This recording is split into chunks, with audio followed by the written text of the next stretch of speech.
Тука сакам да го вклучам колегата Горан Момировски, имено денеска поврзано со тајните служби. Горан имаше на онаа седница за пратенички прашања.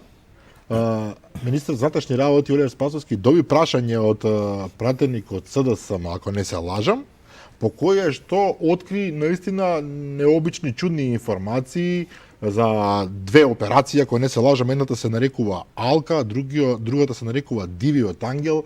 Тама беше спомнато и дека постоела фингирана практична операција за лажен атентат врз поранешниот премиер Никола Груевски и така натаму. Можеш малку подетално околу? Да, дел од овие работи ги истражуваме и ние подолго време, се разбира многу тешко може да се дојде до конкретни податоци, информации, меѓутоа тоа што јас го дознав досега, се работи. Прво треба да се тргне од тоа кој му го постави прашањето на Оливер Спасовски, неговиот сограѓанин, сопратеник, сопартиец од Куманово. Очигледно дека се разува фингирано прашање со цел да Оливер Спасовски, министр за внатрешни работи, постигне некакви политички поени, но во овој случај тој ми се чини дека направи автогол, самоубиство од заседа, како што велат, заради тоа што тој таму зборува за незаконско постапување на оперативниот состав на управата за антитероризам и заштита на ВИП. Ова станува збор за времето 2015-16 година.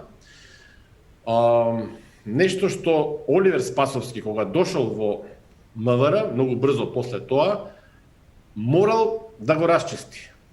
Главното прашање во моментов е зошто Оливер Спасовски, дури сега, после 5 години на чело на МВР, го вади овој случај на површина. Инаку се работи за дојава на тогашните началници на пониски структури во УБК, во МВР, дека се подготвува атентат врз Никола Груевски, кој што наводно е нарачан од Зоран Заев. Луѓето имаат сведокот укажува на одредени детали, оперативците од УБК почнуваат да ги проверуваат овие детали, дури според моите сознанија, една екипа од УБК МВР тогаш заминува во Бугарија на средба со своите колеги од бугарската разузнавачка агенција ДАНС. Во Бугарија малку поинаку се поставени работите во овој поглед. ДАНС е таа главна оперативна амбрела, да речам чадор, каде што се доаѓаат сите информации. Бугарите велат дека нема никакви сознанија, дека наводно, ова е многу важно, дека бугарски активни и пензионирани припадници на службите за безбедност требало да обучат луѓе со цел да го убијат Никола Груевски. Данс вели тоа не е точно, дајте ни малку време, ќе испитаме, по 2-3 недели велат нема ништо, тука лажна вест и така натаму и така натаму. Подоцна сведокот на УБК и му кажува дека во Кумановско има објекти, куќи каде што се крие оружје и така натаму. Така натаму се проверува и тоа и тука завршува целата работа, нема обид за атентат, подготовка за атентат на Никола Груевски. Но Оливер Спасовски ги чува овие документи, знае за нив и ги вади дури 5 години од како доаѓа на чело на МВР. Во меѓувреме, значи главното прашање тука е зошто Оливер Спасовски? Затоа што тој вели дека незаконски било постапувано од страна на овие луѓе од тогашната УБК, од претходната власт, практично на ВМРО ДПМН под контрола на Груевски Мијалков, но тој не ги гони. Тие луѓе и понатаму остануваат да бидат дел од УБК сега од Агенција за национална безбедност, односно фамозната АНБ на Виктор Димовски. Значи, Оливер Спасовски не покренува против нив никакво правно действие од одделот за внатрешна контрола во МВР, не го испитува случајот, но документите стојат некаде, додека еден човек вработен во порано УБК, сега АНБ, одговорен за тероризам, ги наоѓа тие документи и ги носи дома. Овие документи доаѓа до истражителите и на МВР и на обвинителството во врска со еден друг случај, случајот Меѓународен сојуз, каде што обвинета е Фросина Ременска. И сега станува јасно за кого се работи. Познатиот, фамозниот Јовче Ременски.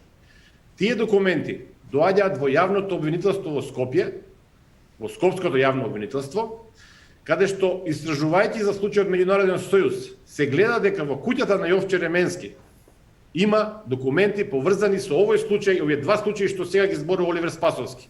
Затоа велам дека Оливер Спасовски денеска со нарачаното прашање од неговиот сограѓанин од Куманово и со партиец Костовски си направи сериозен проблем за себе. Има повеќе прашања за овој случај, не сакам да му одземам време на гостиот, меѓутоа на вистина се работи за една неверојатна погрешна пиар операција на Социјалдемократскиот съюз на Оливер Спасовски. И тука доаѓа централното прашање поврзано со нашата вчерашна емисија. Во јануари лани 2020 година, се извинувам, овие предмети од обвинителот кој што го водел предметот за меѓународен сојуз, каде што се работи организиран криминал, тоа што овде се работи само за еден човек, Јовче Ременски, го предава овој случај, нели индивидуалец го предава на Скопското јавно обвинителство, каде што е главен обвинител Сашо Рајчев, кој што пред неколку дена го има контрола на обвинителство, а сега е унапреден во, се чини, во Висшето јавно обвинителство. 14 месеци обвинителот Сашо Рајчев ја држи во фиока пријавата против Ременски за злоупотреба на службена тајна. И пазете, на 2 сета класифицирани документи кои се променени за време на претресот во неговиот дом и домот на Фросина Ременска, во тој момент пратеничка на Социјалдемократскиот съюз, висок функционер и која што е обвината сега за случајот Меѓународен съюз Соблоки 13. Едното е за досието Алка, што го споменати на почетокот. Тоа е наводен заговор за атентат на Груевски, дарачен од Заев, се видело дека нема тамо ништо. А вториот сет документи е за двојните идентитети на оперативци на УБК кои незаконски воделе операција и користеле како се нарекува тој камион трейлер, нели, за прислушување надвор од Македонија, најверојатно според за потребите на МОСАД, израелската тајна служба. Ова што го зборувам сега е нешто што го истражувам најмалку 10 на 12 месеци. Се разбира, овие информации се извонено тешко да се дојде до нив. Повеќе извори ги потврдуваат, луѓе од внатре, еве прилика за Оливер Спасовски да провери, да утврди кои се тие свиркачи кои што околу него ги даваат информациите. Јас сум подготвен, нели, телефонот да го дадам ако треба, да се провери како дошле информации до мене. Меѓутоа, прашањето е, да повторам уште еднаш, извонредно важно, имаме целосно разнебитен безбедносен систем.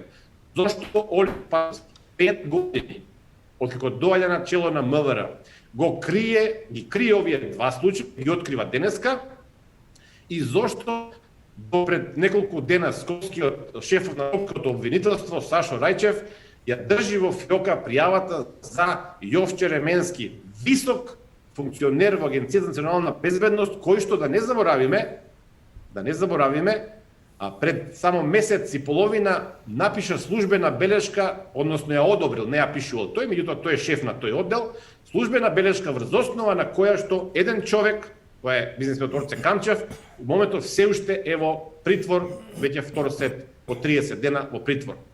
Чи човек кој што самиот треба да биде гонет, суден, не велам гонет во смисла на, нели, против човештвото. Зборам како човек кој што има индиции дека направил сериозно кривично дело, пронајдени се документите, никој не спори дека се таму правени класифицирани документи, но Јовче Ременски не само што не одговара, туку и самиот носи други луѓе во затвор. Јас не би сакал да должам многу да зборувам со цела емисија на оваа тема,